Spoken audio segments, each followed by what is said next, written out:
watu lauti tuli mata ia pea ia le tolu le pito iluma taiminei o le mata sawa le sa iluma lona taumua le wato e pea ma se afa futu lava ia ona mawalea le afio anga wa lao ai le o tu mama ina fo ia le fua o mai le afio anga vatia o le tolu ia le mauti no le iluma ai le tulanga fa le tatia mai le sa le afio anga wa ua le pai pai po a le tulanga lima ia o lo tau sinio mai le sa le afio anga pango pango ma le sa le afio anga o fangatongo ya tulanga na le wai le te tu unga ile matou titilo atu pe ya le wai luma te isi la wa tamu tusa mata sawa malau a o le ala wa solo mai fu wa afa mai alao le wa solo mai ngao tote malona wa ya le saul fu mai vatia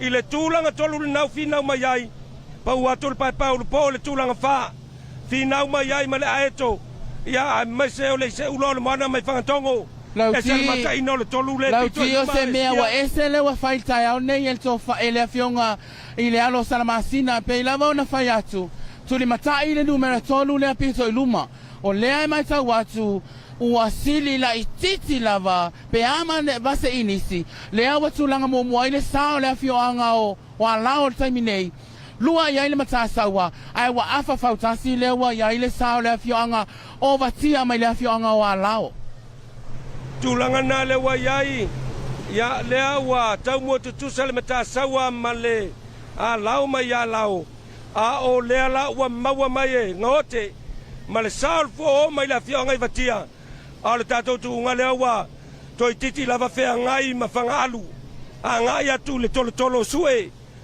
mata ngo fiele tu unga fautasi le neta ale tato hit mo mua ya na lava fina watu sana tolu na e folinga mai eskia wa luma te isi le tau muole o alao il mai le tau muole mata sawa ala fo solo i fongote male sa le fu o sina mai sona tulanga il neta yao sa ole le lava lauti ile tatianga lava le wa ya ile taiminei pe atu sai male vava ayatu ile sar KVC KTV ole wa luma ia lao pe amale lua ile tolu no foa le watato wanga watato pasi ia le morio le ava le watato wanga atu ile tolo sue o le taiminei le tapua inga le afio anga wa lao ia maule to vai to apere tai le wai luma to sa taiminei ai ile so solo mayo le numero lua le au le ai ile swinga ile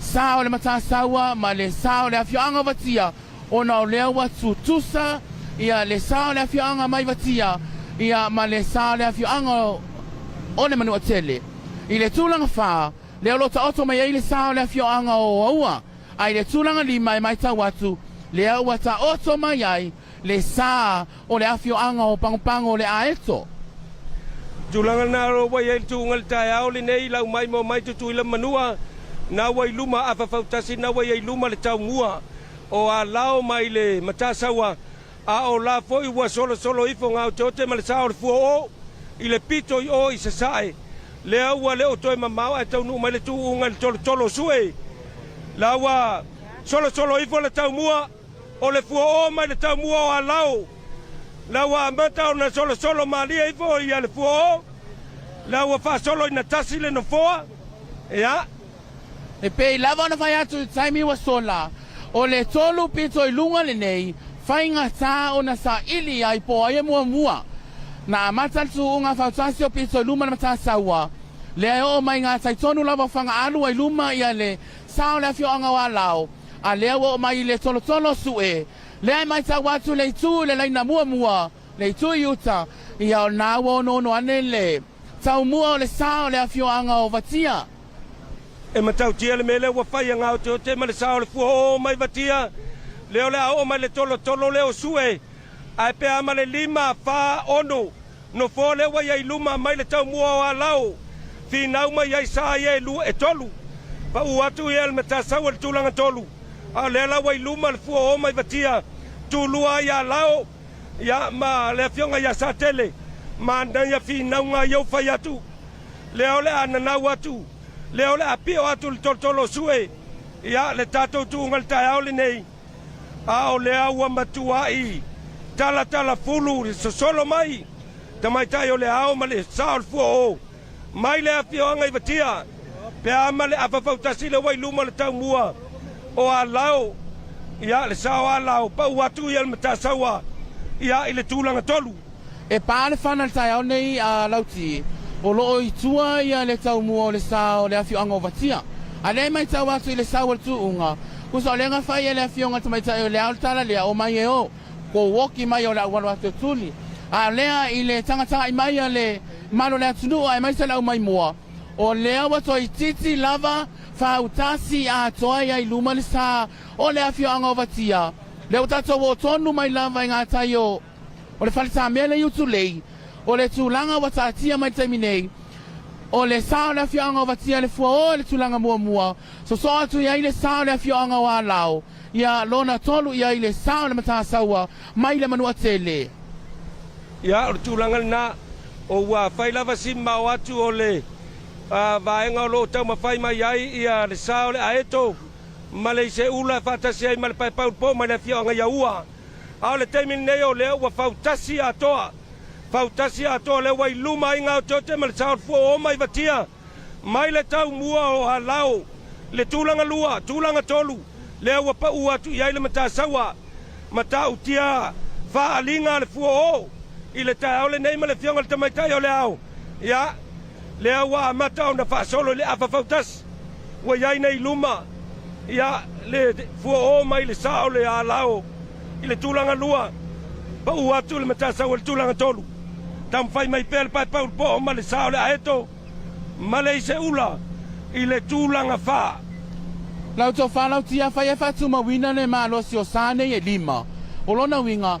o le lima lea whirifilia wanga waa mo le whaino lea soa tai au wa e lima sā mai le hin mua ia o na whale o sā mai le HEATS numera lua e whai ia i le suenga siampini mo le fua Amerika Samoa lea so lea tai au pe a sopo iai lo tō soifua e mai se o so mātou wola whatau wā ia tūlanga nā le wai le tatou tūunga le wo o tonu mai lava le tae lenga i utulei o lea ua whaasolo ina apa Fautasi lea wai ai luma ia le sao le fua o mai le tau mua o alao i le tūlanga lua pa atu le matasaua le tūlanga tolu ia au lo tam fai mai pea le pa po ma le sao le aeto pe ia eskia o le tau mua tusa mai le pa po ma le aeto i le tūlanga wha pe a fai sao le mai tau atu i le mai tau atu lava ia i nei le sao le KVC o lea watau pei lava watau mua tusa ia le sao le aeto ma le sao le lava lau sao noanga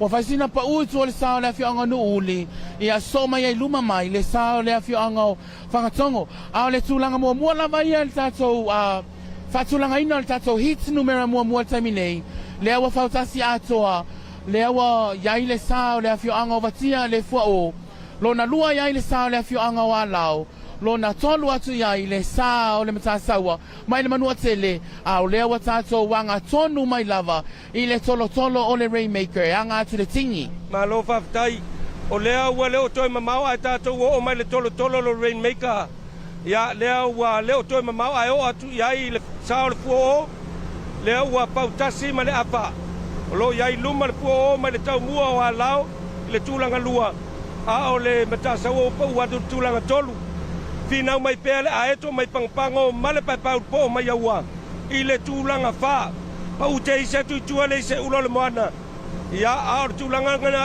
tūunga le aua mimilonga o teote malona wha na o milonga o teote ma le saarfua o i luma o le Rainmaker ia a ngā ia tuai le tini o le saonga mulimuli le au le tātou tūunga e se le matanga o fia o le tūunga e skia le nei tae whatumulia fa le malo le tunu Talo mai ia le mamano le atunu o mai moina ia tawarumanga o tunga Fautasi o nei tausanga i le whamanatuina o le fua Amerika Samoa ia le awhioanga o vatia o lo tau sā le fua o mai vatia na o lo ta imua tulanga mua atu i le tunga Fautasi o le HEATS mua o le aso le nei manatua o le aso atai ao le tātou whaino lima wa afilifilia ia o le tātou tunga Fautasi o le HEATS mua le nei tai ao Tulanga na le wa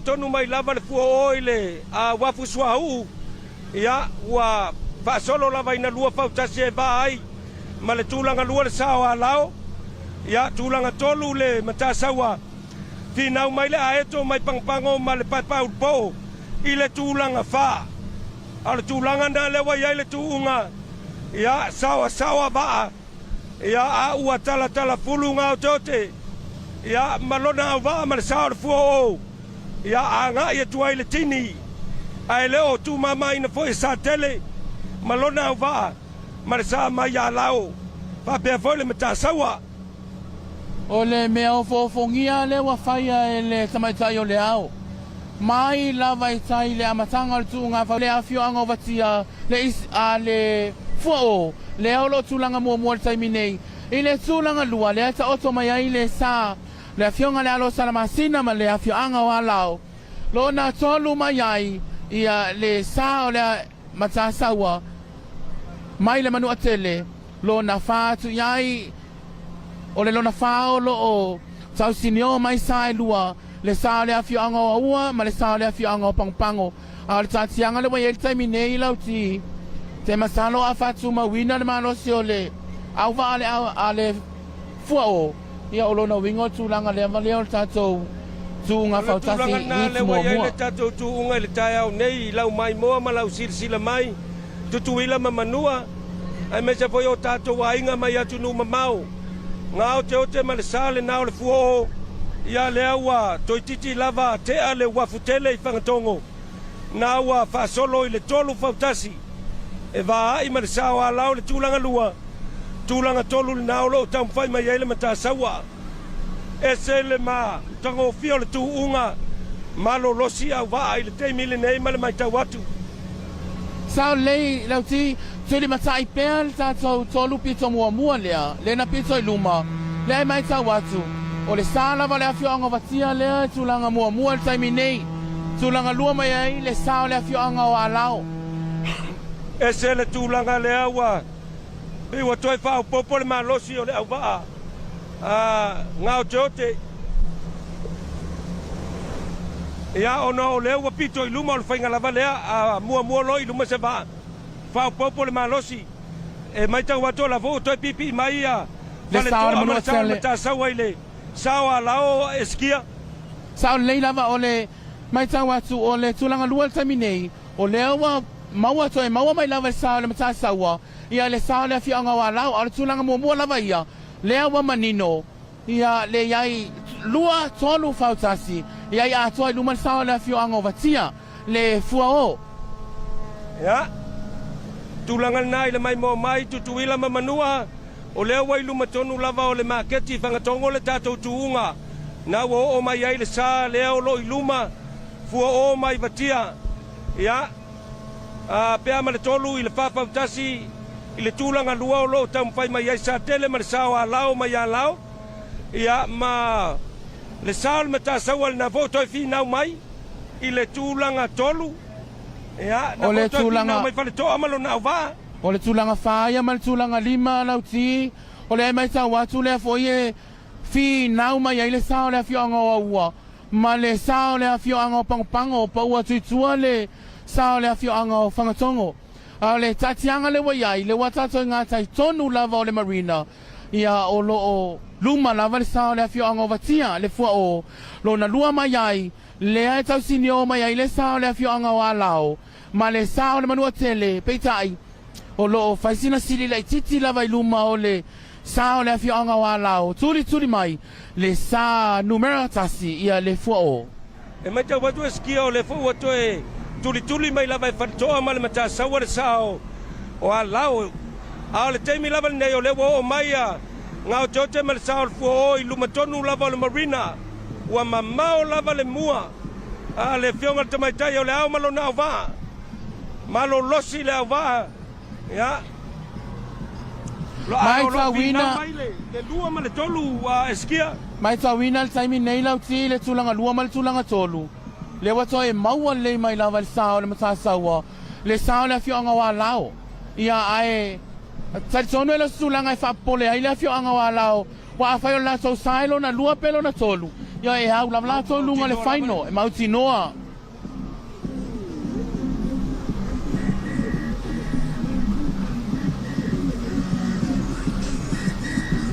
Ia, lauti o lea wanga atu pe ama le toe whamita. O na tini leo le sao le fua o mai vatia. A na foi wa tongi a pe foi fatini a le a fionga ya satele mo sa wa lao le wa toi mei mai luma sa le fionga wa lao mai le mata sa wa manino ai lo man mata le vai na wa tini le sa le fionga vatia le fu o le wa le toi mama ai tini le fu o ya ma le sa vatia ya falling mai le na wa tini le wa tini le sa le fionga vatia le fu o a lao le numero lua. Tam fai mai a lao sa tele ma sao a lao le tulanga lua. Al na foi fi na mele mata sawa. I na mai foi mele mata sawa la tou. Tuli mai sa tele ma sao a lao. Lau ti ele fai ngofi. Ele tunga de taiao eskia. Malo abel fa malo I kapeteni mo la tova. Ele fai ngofi fai si ma le tunga lima mai la lesa. So le matara ia le fa ma le lima lo sa taimi nei. Le o tau sinio mai ai le sao le afio anga pango ma le sao le afio anga o ua. Mai ta watu I tala fatai o pango le taimi nei. Ia o lanu wai. Tapua inga nuu ma la fanga. So le matara ia po ai le numero fa o ai le numero lima. Le o tau sinio mai ai le sao le pai pau po o. Ia ma le sao le afio anga wa pango. Ai le tulanga mua lava ia o le afio anga vatia le fua o. Numero lua ia ai le sao le afio anga wa lao. Mai le afio anga wa lao. Numero tolu le mata sawa mai le manua tele. Tato whaatalia ia le tulanga whama le tulanga lima. Nau le eskia. Mana ia la le fi nau le tuli mai. Mana ia le fi nau le ia le aeto man pai pau po. A fai ai tatia lava tatianga le alo na winga. E ono numero fa le pai pai ulu po o. Ai lima ia le sao le afio anga pango pe sao le lauti. O le lava eskia. O le tulanga na e fallinga mai. O le wa manino le lima pito ilunga mai le hit mua. Ia o le a fa moe tau sinio. I le asotofi mo le final. Ia na Amerika Samoa I lau. Lima mua nei po le lima filifilia o le hit mua. Lea ua ta oto mai vatia le tulanga mua. Numero lua ia ile fio anga wa lao. Numero tolu ia ile mata sawa mai le manua tele. Numero fa ia ile pai ulu po mai le fio anga wa ua. Ma le va ai numero lima ia va ai o le final le aso atai au. O le sao le fio anga o pango. Ai le numero ono. Ia o le sao le fio anga whangatongo, ma le numero fitua whaisina pa mama atu itua, o le sao le afio anga o nuuli. Ia leo wa tini le sao le pai ulipo. Ia leo wa anga ia tu le aeto mai pango.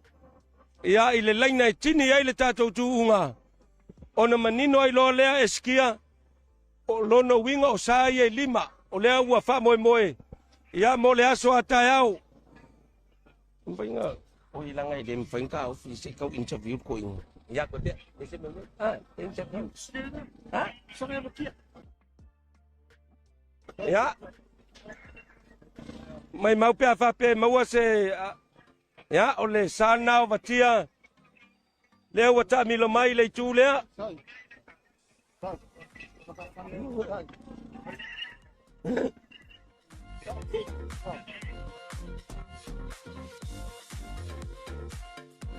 Ese le mata ino tu ungo tau sanga ole. Ese le mata ino tu ungo ole hit mua. Ma na ia le manu losio au waa.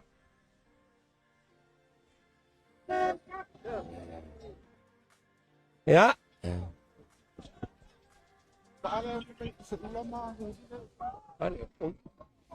O le mai ta watu na wa tau nu mai le sao le ise ula o le tatou tulanga numero ono lea o tatou hit mua o tai au nei. Ya, na wanga I me sale o le se ula. Ya mo le ile banga tonu tini ya ile tatou tuunga. Ya ile tulanga ono. Ma lo le tam fai ni pale ma sao le se ula mai la fia ngai fangatongo.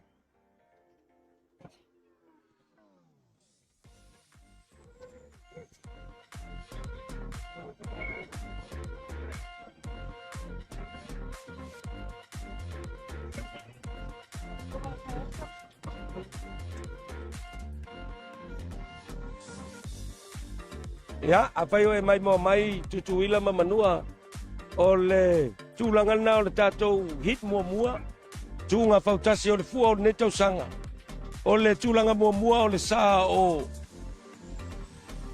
le tūlanga mua o le sā o vatia te fua o mai vatia o le tūlua o alau o le tūtolu o le matasaua mai le manua tele o le tūwha o le paipai o le po ai tūlima ai le aeto mai la fianga i pangpango o le tātou lima natu ono sao le ise ula mai la fianga i whangatongo ia whai lava si mamau i tua o le sa numero fitu ia le manu lele tausala numero tasi a le sunga ia whanga so aia ia malona awa ia mai mo le atu lava le whaftai tele i lau tāpua inga tutuila mamanua o le awai uma le matango fie ia male manuia ia le tātou hit mua le la mātou wanga i atu mo le pua ina mai o le tātou hit lo na lua. Ia o nā Amerika Samoa ai mai se o le pa ia o le atunuu ai mai se o whaalo masama whanau o lo ai sau malele i atunuu mamau so se tue whao le nei ke lopelo e maua mai ai ia pasal launga lau whane TV le KBC KTV o le taunu unga na o lau hit mua le nei tai au o lau lima filisilia na mo le whaino le asa tai au ia ai tuli matai mai ia o le amatawanga atu i tai mo le amatalia o le hit numero lua le ai ono sa o lo o ta oto ai ia e filifili mai ai le whapito i lunga ia mo le siampini o le fua o Amerika Samoa i le aso atai au pe aso po ia i lo tau soifua ai mai se o so mato wola. E lau tau wha e le titi le nganga whaftai ia tātou sponsors le pale tupe o le malo Amerika.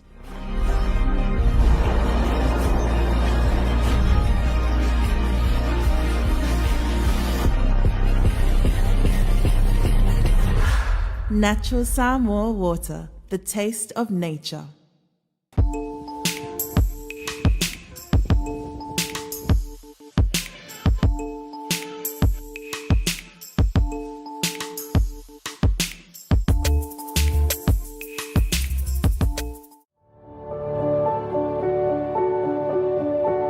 Unwind your busy day with a cup of royalty.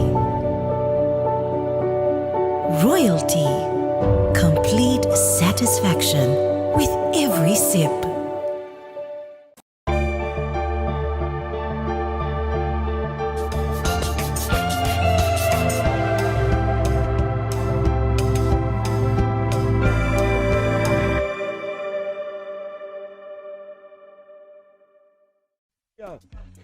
Ua mātou mai tau ina e sele tala vau o whanau o le whioanga.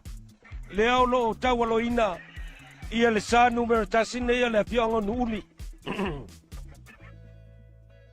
O le awa mātou wanga atu i tai le no fuanga e wha amatali ai tu unga nonga lua. O le lava e le o i le sila mal bava ai atu. E le o iloa atu lava le sa numero fitu. Le sa le whioanga nuuli.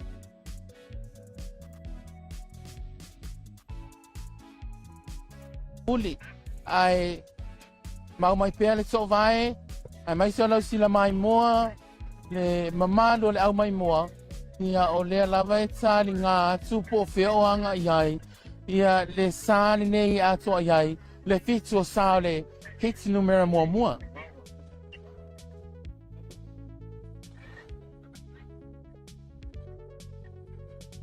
Good morning, American Samoa. For the non-speaking Samoan, the result of the Fautasi race for the first heat that just finished.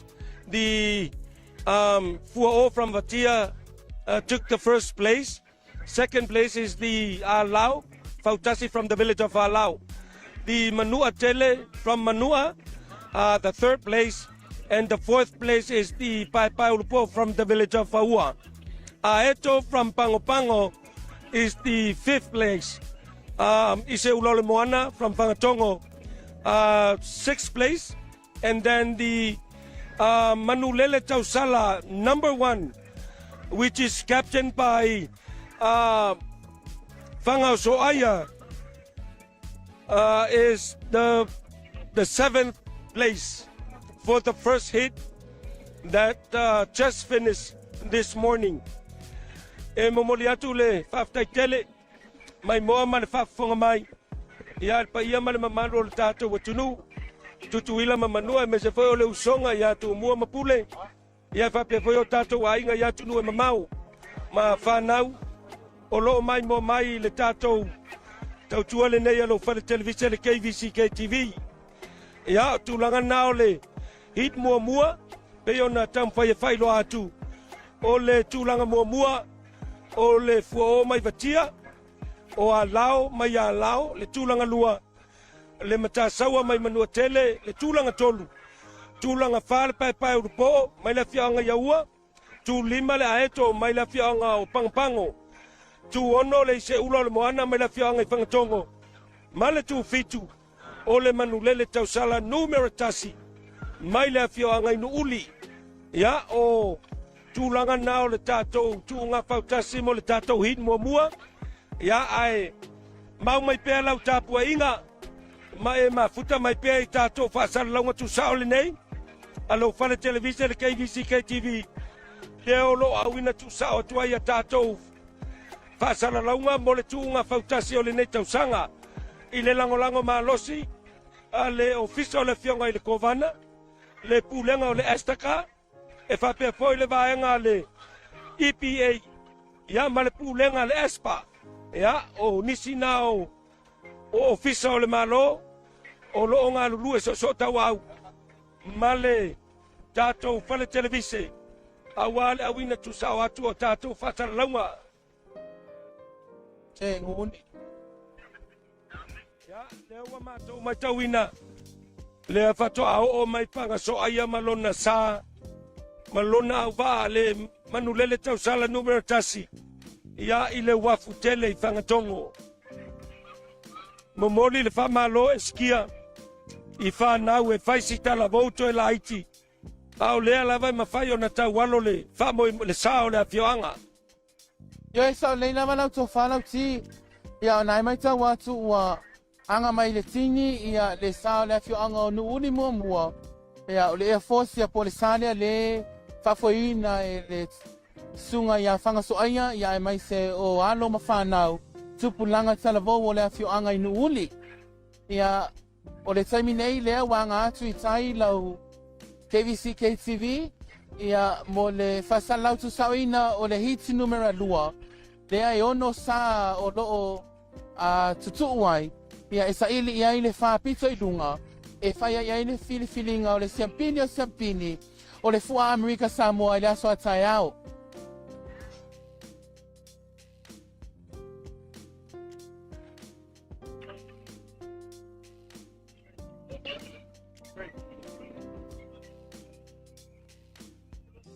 Ya. Ole atu volva taitele ile sunga ile kapteni. Ya Felice malona so atau ya tau. Ya. Ona ole papo ina ole sale nei ya le tanga luengo le IPA o lo mato ya ilunga. Ya nganga paptai po ila sunga le sunga le patonu ya Aaron Hall. Ya mecho le sui patonu. Ya pia uima le stepa le KVC KTV. Ya ono le mata alia. Ya mecho le tautua pai pea. Awala ki tafa fonga tutuila manua. Ai mecho po yo tatu a inga mawhanau mai atunu e mau. E le titi le nganga whaftai le company telefoni le Astaka. Tamai tai whatonu e mai se pa ia le matanga luenga. Ia e mai se ona iona sui o loo ilunga o le vale EPA le whangar KVC KTV tai au nei. Ia e mai se lava o le whatautainga ia ma le tamu whai lava ia manino le molinga o le whiau. Ia wā lava le tawawa mea ino a matanga o fuafuanga o le fua Amerika Samoa nei tausanga. Whataitele le tautua, whamalo lava le onisai, whamalo le alofa I le atunuu. Oni lei. Ya, ole anganga paptaina pe ona saunoa iai eskia. Ya, o langona na ole nei tai au mo moli atu paptaitele lava I sponsors. ia lango ina ia le tautual nei lo fa television le KVC KTV ia wala wina tu sa watu o le tatou tunga Fautasi o le lua ono awal fa na tu inorfua tu ile manu ai le nei tausanga o le tele le nganga paftai po tapua inga tu ile manua tapua inga le au fa inga luenga tofi le tua me se foi o le au matua o lo po le fala maula le mulna ia awal fa mo fa inga malo tu ile manua ia me se foi o le fa o committee Fautasi le nei taiao ia malo le tapena paftai le tua ia mata ngo fie le tau eskia malu le tai ia ua fa ngo fie ai foi ia li kapiteni mo la to au va ia ona tau fa foi mai o la to sa wa le ngo fie ele ngo fie ia le tau fainga fio anga mala le fanga ia talo sial tato hilo na lua ia manuia tulanga uma le tato hilo na lua ia awale tato tunga Fautasi le tausanga Ioe ia Amerika Samoa ia pei lava o na whongatu e le tofa ia lauti ia o le wanga tu tai mo le whatautaia o le hiti numera lua o le hiti numera lua ia le o li mai ai le sa o le afioanga o lupelele e le laina mua laina lua o le lady tai mama i le afioanga o leone laina tolu o le manulele tausala numera lua le toia ina le alo whatautaia e le afionga ia whanene o le laina numera 4 le fale o latia o le numera 5 o le felofani Samoa mai la fioanga o whangasa ma le laina numera 1 o le manulele tausala numera 3 po le vaafoulea a le afioanga o nuuli le olo whatausaia e le afionga ia whanene ia le paiae o le atunuu yo na tupu mona mau mai pea lau sila e mai so lau mai moa tuli matai mai le hiti numera 2 ia e le ngata e whai o le mamafa o le tuunga le hiti mua ia o le hiti numera 2 foi ia e wha ia Fautasi o le asa ili iai e suea le siampini o le fua Amerika Samoa le aso atai au pe asopo iai lo oto soifua ai mai se so mato wola ai tuli matai mai pea ia fasa launga lau KVC KTV mo le whaua wina o lana tautua i le hiti numera 2 lea pea manini toi minute ia ona amatalia leo le tatou hiti numera 2. malo paftai mo le toi fasa o ina o le tatou sa numera tolu le sa foule o nuuli o lo fatautaia lea le tofa ia tau fete ia malona awa ia famalulu atu le ia o le apioanga me te poile mai mo mai tutu ila manua ia o le tūlanga na o le tatou leo wa mato wanga ia tu mo le tatou hilo na lua ia sana pe ona failo atu ele sunga ia eskia ia leo wa mato to anga ia tu aitai ia mo ne taimi ia ole ato tu atu le tatou ofisa tu tonu ia mo nai pa pianga e tau tali ai le tatou hit lona lua ia leo wa mato wanga ia tu aitai ia mo le amataina manuia tele lau fua Amerika Samoa lua ono manuia foi lau tapua inga tunga ia eskia e tu sawa awale mai mo le fasala winatu o tato tunga Fautasi ia le tato hit mua ia ele manatu eskia ia wa tau foi ona vai foi ia ma ono le tawanga mai tai sao le tato hilo na lua ai toi mo le tele tu lava le faftai tele tu ila manua i lau tapua inga ia me se foi lau fai ngā luenga pai ia le tua malo tapua i malo tatalo ia le ua mai a le isi vaenga o le tato wha moi le so ia eskia ia tau le lava le tau nanga i lau sofa lau si ia Amerika Samoa ia o le na tau au nanga i le tato hiti mua le leva ona mai a le tato hiti mua ia ua mautino a foi tato sai lima o le ato sinio mo le tuenga siampini o le fua i le aso asai au ia pe aso po iai lo so soifua mai so mato wola a o le tai au nei ia le fo umanto to e to ai tau nuu mai ngā taitonu lava i le mea mataria to ai le tu unga o le hiti numera 2 Lea e tau sinio ai ia Fautasi e fitu o ye ono. Mai a fio anga e pei o na tusi lima iai ia le komiti whafoe o le fu o le nei tau tanga ai e le lei o na tātou whai mea whaasolo pe ama se mani toe minute ia o na amatalia lea o le tātou hiti numera lua ia o tātou taritali ai ia le anga mai o Fautasi o a fio anga. Ia, o le tūlanga na, le ua mātou i tai nei, a iei le manatu, ia o le a toi tali watu a tātou whaasara launga, i lo tātou ofisa tū tonu, ia i whangatongo, ia a wā tātou prokalama masani.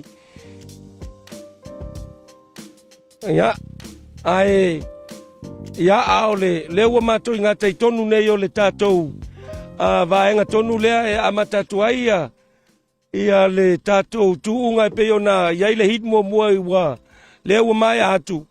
Ia le foi la ua amatau na ngai mai sa o le ua fua mo le tātou hit lo na lua. Le whealofani Samoa. Mai le whiao ngai pangasa o le lupe lele. Mai ili. O le fale o la tia mai bawa iai. O sa e lua o le manulele tausala mai le whiao ngai no uli. Ia male taima mai le afio anga i leone. Ia o vaana e ono lea ua wha moe o le a tausini o mo le tātou hilo na lua. Ia e toi mo le tula vale whaftai tele i tātou sponsors. Ia le pūlenga o le Astaka sunga i le whaatono CEO.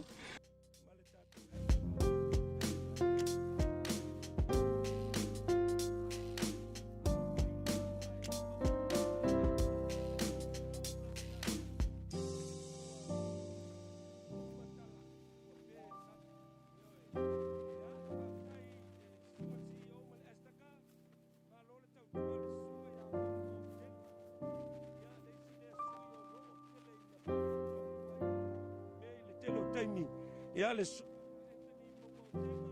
malo puso ya o le pulenga le espa ya awala ba le wila male suavai la fuai o le vaenga le EPA sunga le faton tamai tai faton ya va be por su faton ya va le va pa mo bien le EPA ya va be por tanto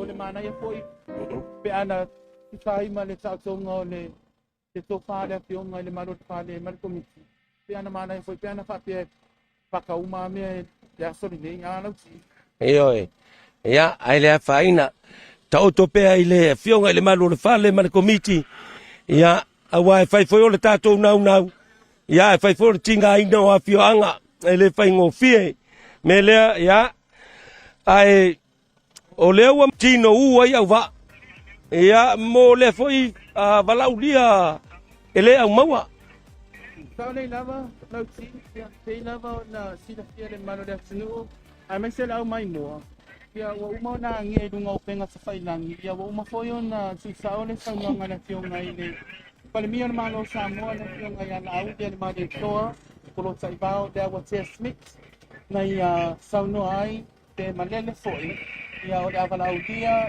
ia Fautasi e lima mai le malo a mita Samoa mo le whamnafrina o tuke o tasi o le malo Samoa tua o lua suono o le situ langana pe o le tau wadunga ma lau wadunga ia ele sila ma tape nanga kapiteni ia o akio anga mo le tunga Fautasi o neka sanga ai le tunga Fautasi le hiti mo neka iao Ya, na oto lau lima dia.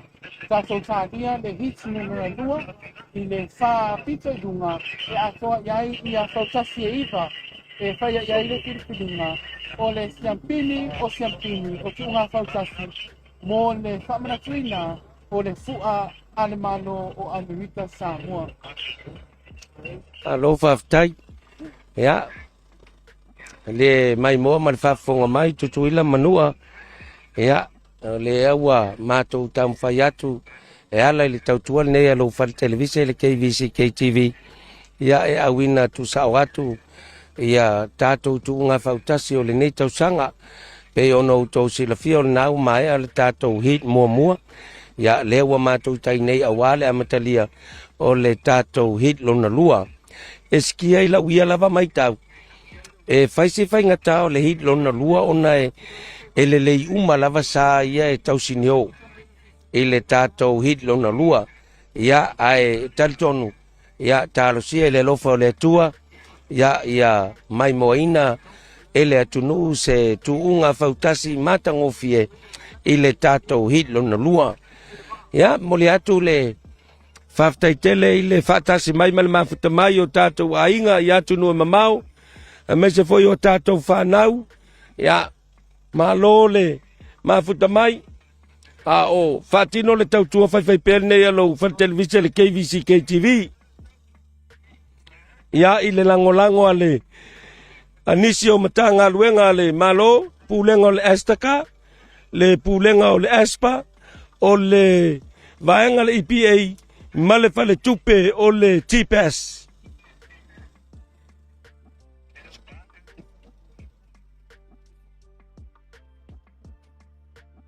ya ole a mavaya tātou foi ole a tali watu a tātou whasaralaunga le tātou ofisa autu i whangatongo mo a tātou prokalama e pei ona fuafoina ai mole teimi nei ia se teimi o iluma ia ona mātou toi tamu whaifoi lea mo le tātou live coverage a wale tātou hitlon lua ai mole nei teimi ia manuia lava le tāpua inga tutuila manua soifua.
Ua faisi na mamau la titi lava i luma pe ama le tasi le Fautasi le awa ia i luma le sao le afi anga no uli le lola tau safo le manu lele tau sala numera tolu tau tua mai ia le numera lua le sao le afi anga le ferfani Samoa tolu mai le afi anga o fangasa tulangana le wa iai ia ua toe lava o nina i nisi motu atua i luma le tofa ia tau te ma le manu lele tau sala numera tolu mai le tau mua o le ferfani Samoa na wai luma atoa motu atoa lava i luma ia le sao le manu lele tau sala numera tolu sa fau leo le afionga nuuli ia ai o lofi nau mai le tūlanga tolu a eskia lupe lele tae ma o le manu lele tau sala numera lua ma le pale o la tia ma na ia fi nau ia o le numera tasi lava ia a lauti lau tofa i lau baba ayatu ma lau tangai foi o lewa mai tau atu ua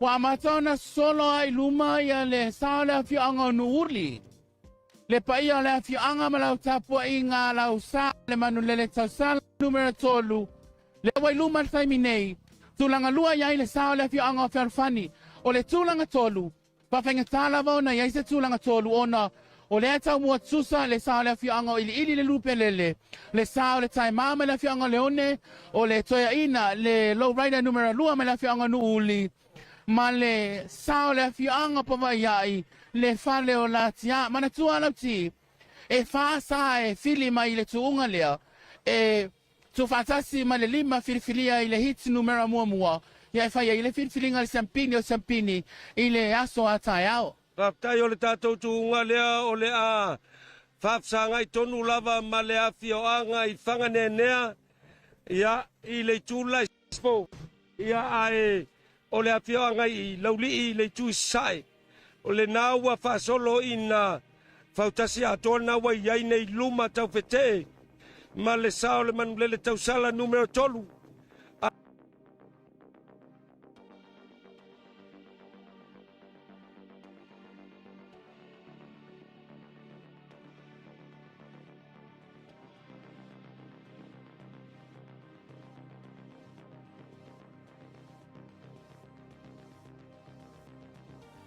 Sil timing nei o le manulele tau sala numero 3 se so mai ai le tūlanga luat pe alfan Samoa mai la whiaonga i pangasa finau mai va ai e whalu pelele tae maama le manulele tau sala numero 2 ma le whanau la tia i le tūlanga 3 ma nai ale tūnga le timing nei malu le tai ia malorosi po iau waa eskia Sao lei lava lauti o le taimi nei le tuunga Pau lava le mele ia ile nau ta inga to whaia tau whetee o le fia o atui i le tolo i le Rainmaker. Nā tai tonu lava le Rainmaker ia ona tongi lo leo le whaatini la tau ai o le tūlanga lo ia ile tūnga Fautasi tai au nei le HEATS numero 2.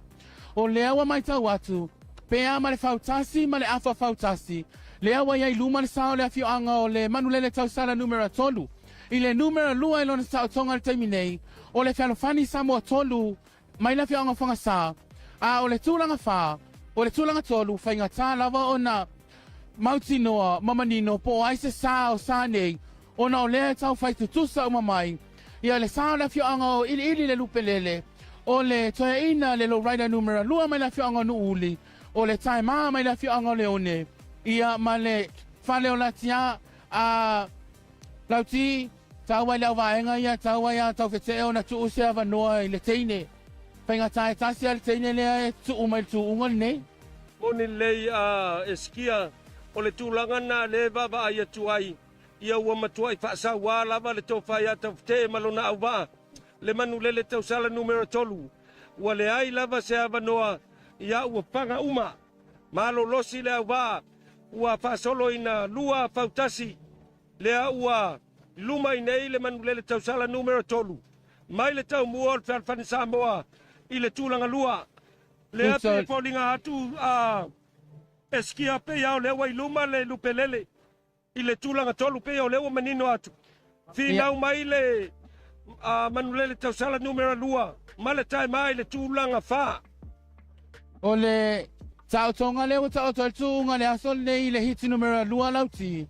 O le ua whai e le tō whai a tau whetee ma le sao le awhianga nuuli le angana fōlia lea e taimi nei. Mai tauina i taimi o a onga le saa nei o nuuli talu lava o na tuu ilunga o le sami. Le sawa ma le mataina fo i le tūlai mai. A o le tai au le nei le tuunga. Le ua whai e le tō whai a tau whetee le angana le tele lava i Amerika Samoa. Ia o le pikti la na. Moni le lei a eskia ia pe ama o leu whaasolo atu lava ina tolu Fautasi. Lea ua iai nei luma, motu tasi ai luma. Ia le saa le nei o le manulele tau sala numero 3. Ao lo o tau mwhai mai poi papatua. Male pe Alfani Samoa. E tuli mai. Ia le saa le nei o le manulele tau sala numero 3. Pe iao lea ua mai tau atua manino. Le numero 3. Lea ua se e mai ai le lupelele. A e tau mai ai whanene malona saa. Le manulele tau sala numero 2. Leo tua e whanene. Pe iau pau te isi atu itua. Ia le tae maa. Ia me se pao le whane o la tia. A whaia whatu mawina le malosi o le sale o le awhianga nu uli. Le ai whatau tai el to whaia tau whete e lauti. Ia a tonu o le I unga le o le tu unga le hitu numera lua. Ua whaisina mamao le tulanga mua mua. Ua lele ale manu lele tau sala. Tau tua mai ai ia le sao le awhianga o Fautasi Samoa tolu. Mai le awhianga o whangasa. Ia o numera tolu le mai tau atu.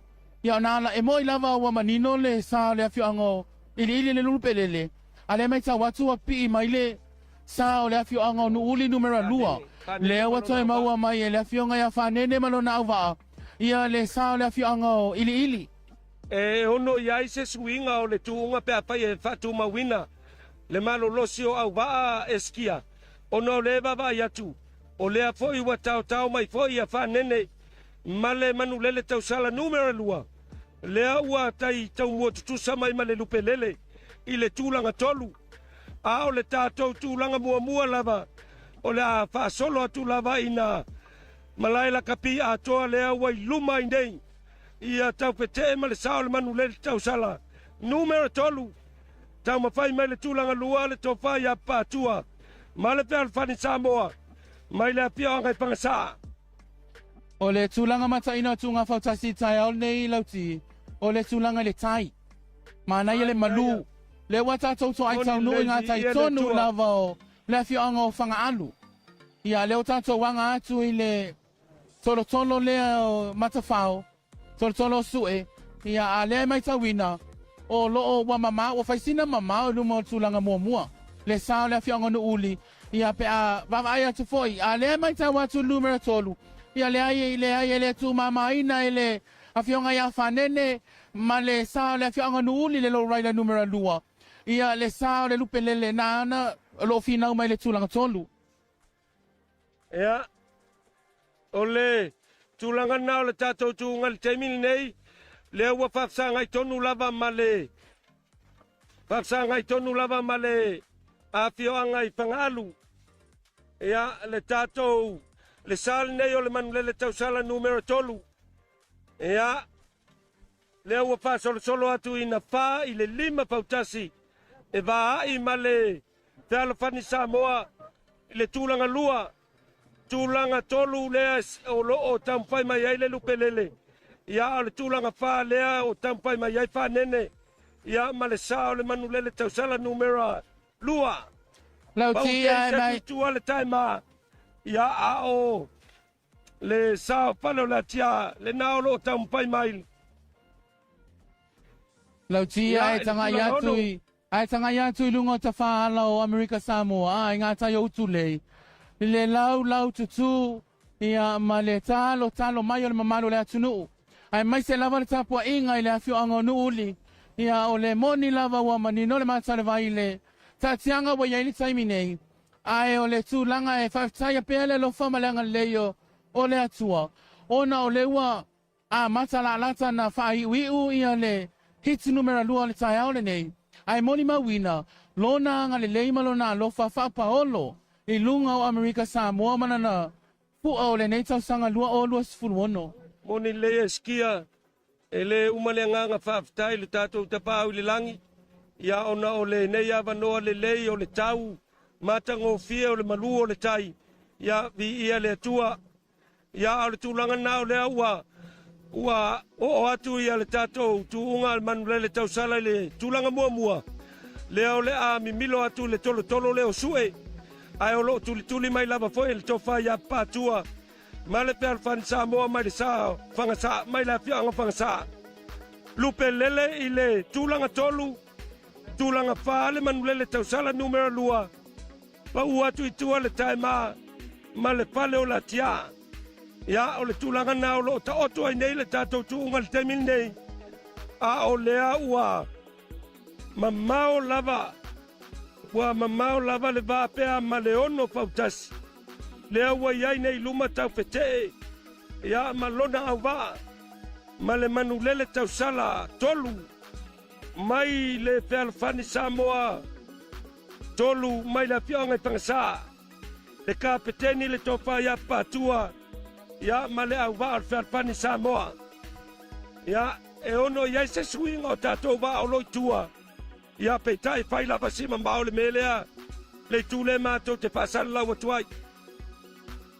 I le tūlanga lava ia o lo ia i le tūnga tai au nei a lauti io e ama tari tonu e le toi suia le numero mua ma le numero lua o na o lewa whai sina pa ua tui tua o le tūlanga tolu o le tūlanga tolu ma le tūlanga wha le ai mai tau atu o loo tau sinio mai ai le sao le afio ango ili le lupe le lema le sao le afio ango nu uli le lo raida numero lua wa pa ua tui tua le sao le afio ango le one le lady taima ia ma le sao le afio ango papa iai le fale o latia a le tūlanga mua lava ia le taimi nei o lo lele lava le manu lele tau sala le awa tātou o tonu mai lava i ngā tai o tange te tele nei ngā tai vai le wa tātou o tonu mai ai lava le taimi nei a o le tūlanga le tala le tau le foi wa vaia wa tau amata na pa mai wanga o wanga nei o whamanuianga e loa iai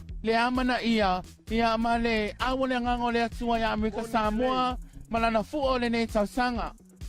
Ia, pei lava ona whai loa atu e le sunga ia eskia le ua tātou i ngā taitonu lava o ngā taivai a ngai mai ai le tātou tae lengai i utu lei o le tūlanga lava le naolo iai le tātou tuunga lo i luma lava manu lele tausala numero tolu ia tūlua o lo taumpai mai ai te alafani Samoa tolu mai la pia ngai pangsa o lo o tūmau pea i le tūlanga tolu ia le sao le lupelele ia au le tūlanga lua tūlanga mua manu lele tausala numero tolu ia pe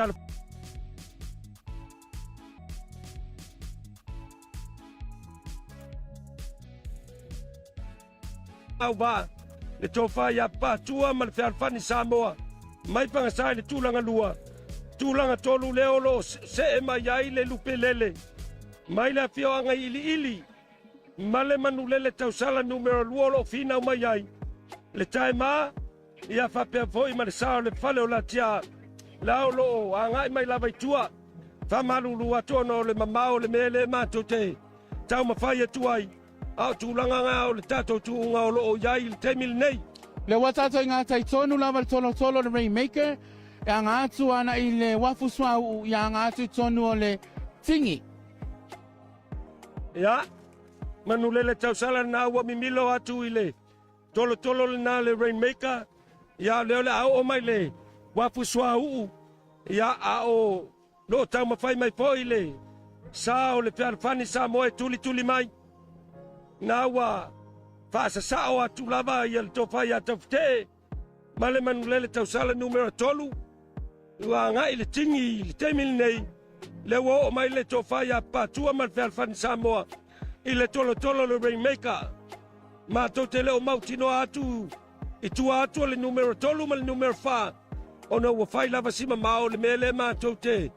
A fasala lau atuai. Ta ilo lava iai a lauti.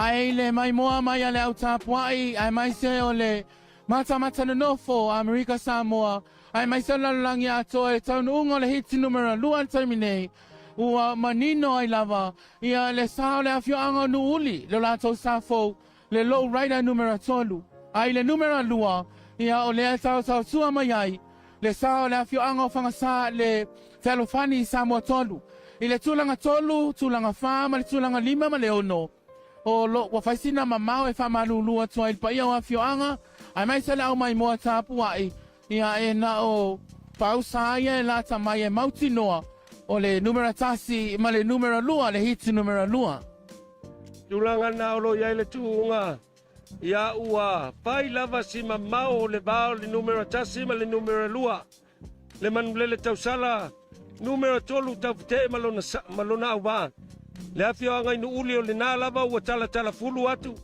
Ia ua pai lava si mamao. Ai o loo tamu pai poi le tofa ia papatua ma le fealofani Samoa mai pangasa e tuli mai le tulanga lua. Ia tulanga tolu pei lava ma tote mai tau atu. Lea lava o loo tamu pai mai ai le lupelele i le tulanga tolu. A le tuunga o le wailuma tonu lava o le wafutele. Ia na wa o mai ai le manulele tausala numero tolu. Moni a sau noanga eskia le fionga le mapuia soli aia tau. Pai mai soli ai le sau noanga soli aia tau. Lau tio le vaalea. Patu saina le pi tu pama. Ale Air Force ale le United States. Le baba aia tuai. Sawa le ba. Ia, sa lele lava lau ti, ia pei lava na sila fia. O le sa le afio anga nei o no uli lo raida numero tolu. Ta sile nei o sa ile ileva nei ato na Moni lei. ta tala loa ia le tu ina ilalo. O lo fa taswa nei o sa o lo fausia ile fausanga fau nei o le paipakalasi. Le tuaina fo ile lo se lau papa ai. O le mai tawina mai lava le aso na tu ai lalo le sa le afio anga. E mai tawina le sawa o le sa. Se ia o mai lava le taimi nei le mai tawat. Ile HEATS numera lua lava ia. Le numera tasi o lofu atu langa mai lava. Le tu langa mua pea. Le sao le afio anga o nuuli. Lua ia ile sao le afio anga o whangasa. Le paia le afio anga o nuuli. Ia o la o tau sila mai moa le nai lo tau sa le mua mai le taimi nei. Ia. E faulinga mai ua matuai manino lava ile taimi le nei. Ia tūlanga o le tuunga o lea wailuma tonu lava o le maketi whangatomo. Ia le manulele tau sala le nā o lo sau le tūlanga mua. Ia o lo tau mawhai mai ia le whalfani Samoa. I le tūlanga lua. O lo o whinau mai pēa tātou sala i tua o nao. O le mamao le meo lo mātou whasala lau atuai. Whamalu lua atuai. I lau mai mo mai tutuila mamanua. Ai me se foi o tātou a inga mwhanau ia tunu e mau. I le tūlanga lava ia o le tūlanga mua lau ti. Ua mauti noa e le mawhai o na toi suia. Ai se ilonga o se wawenga. Po se afi fo ilea whao na pōnei. Ia o na maua mai leo le sao le afi anga o nuuli. A le tūlanga lava ia e pei o na sila mai moa le malo le atunuu. Ia nuuli malau tāpua inga. Ia o lo sa le nā ua numera tasi. I le HEATS numera lua. Le o mātou tau nuu tonu mai lava. A ngā atu i ngā tai o le marina. O lo tūlanga mua lava le sao le afi anga o nuuli. Lua ia i le sao le afi anga o le whialwhani Samoa tolu. A o le tūlanga wha e tau le tūlanga ono. Ia e whamalulu atu Amerika Samoa. Tau mawhai lava se mawhai ngā tai le mawhai. Pei tai. Ua whai se na mātou mamao mai la. Ia a o le taimi nei. Lewa ngā tai tonu lava o le marina. Ia, lewa iai.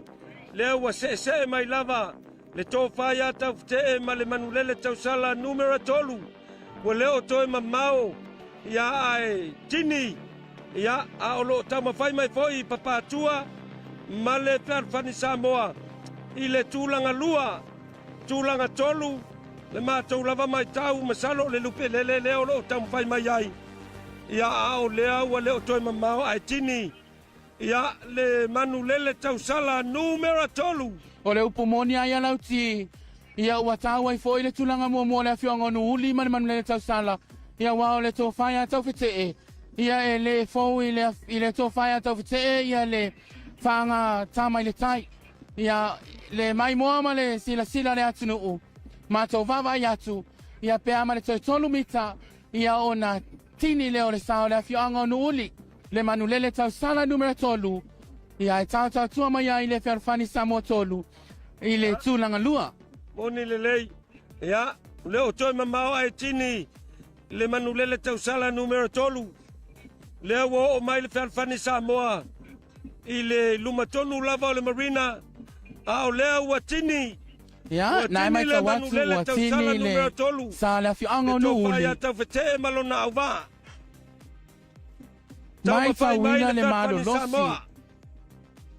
Mai tauina le malolosi o le sane o le manulele tau sala lauti. Mai lava i le pā le whanga. Na pā lava le whana break. Na mua lava break le whianga o whangasa. Ai na o na sau lava o nuuli. E le i toi tu uase mea na ave uma. E le tō whai a tau whetee. Moni le lei. Ia mai tau watu nao le a tingi mai le sao le a whianga o whangasa. Ia manatua. Le paia le atinu ma le mamalu o loo mai moa. O le HEATS numera lua lea. E wha ia Fautasi. E fili mai. Ia e saili ai. Ia vai atoa iai le iwa. Mo le siampini o siampini. Ai mai tau atu. Ngā taitono marina na wanga mai le numera tolu. O le sao le afio anga o lupe lele. Mai le afio anga o ili ili.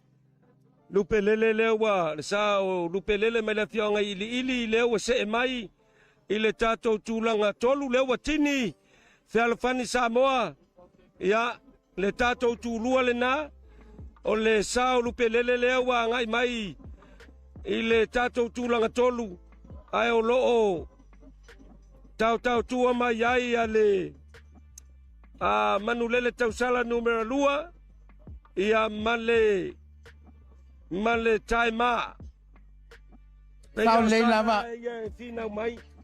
Sao le lava lau tō whanau ti o le taimi nei. Le wama nino fo tatou tūlanga mua tūnanga lua o le tūlanga tonu taimi nei le fa wama ai atu. Wama nino le sao le afio ango ili. Le lupelele. Au le tūlanga wha. E ono maua le tūlanga wha le afio ango no uli. Lo lato sāne ta ua toe ina le low rider numero lua. Moni le skia le wa ngai mai le lupelele i le tūlanga tolu i le vanga tonu le tini ai le tuunga o nu uli numero lua le ua se mai le tūlanga wha a whaila e tu mawina o lono winga ua manino foila sa e wha le au le a o i lunga i le whaino i le aso atai au ia pe a whai e tu maupea le malo si mai o le lupelele ma le manulele tausala numero lua.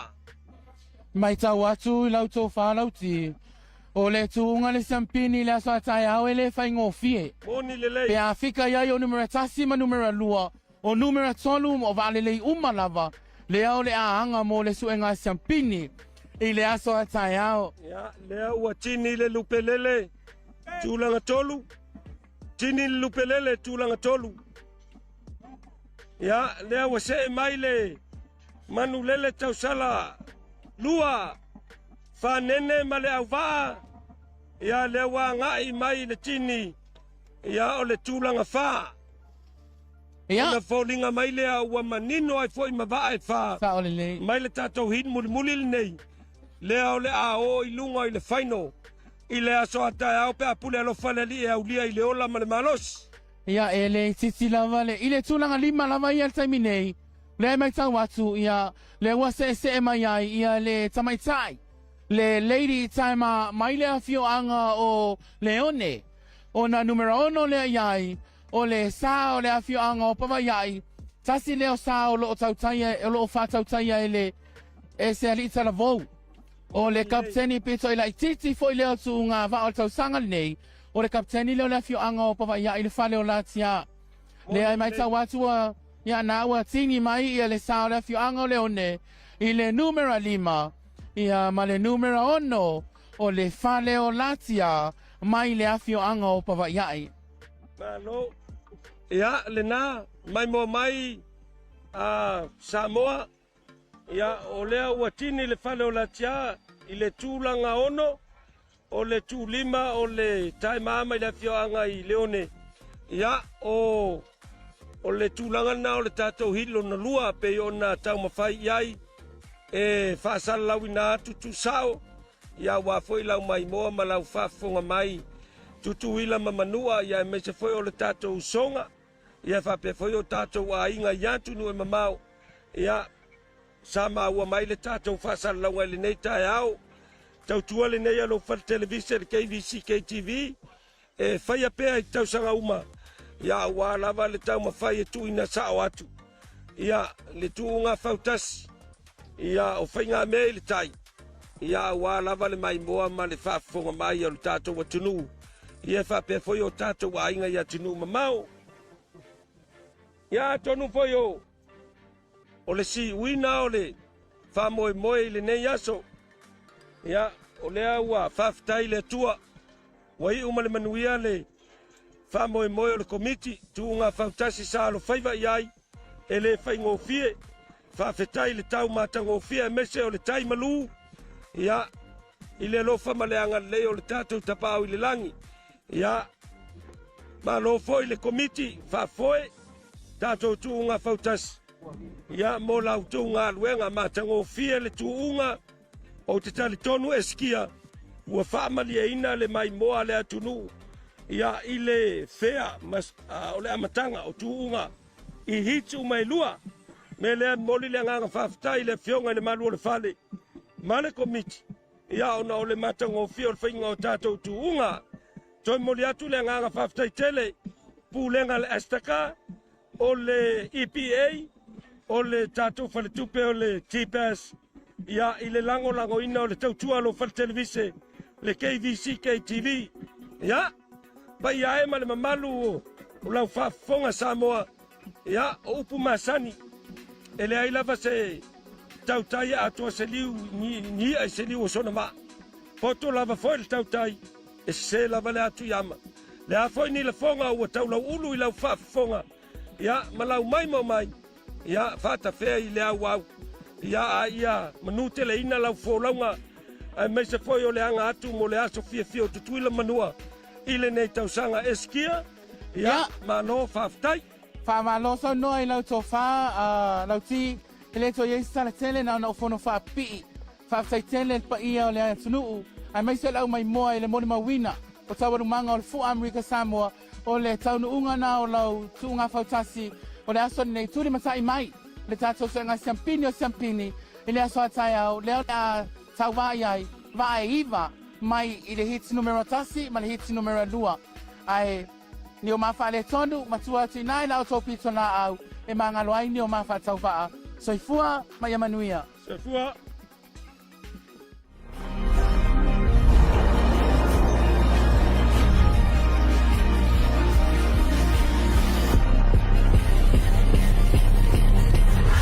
Natural Samoa water, the taste of nature.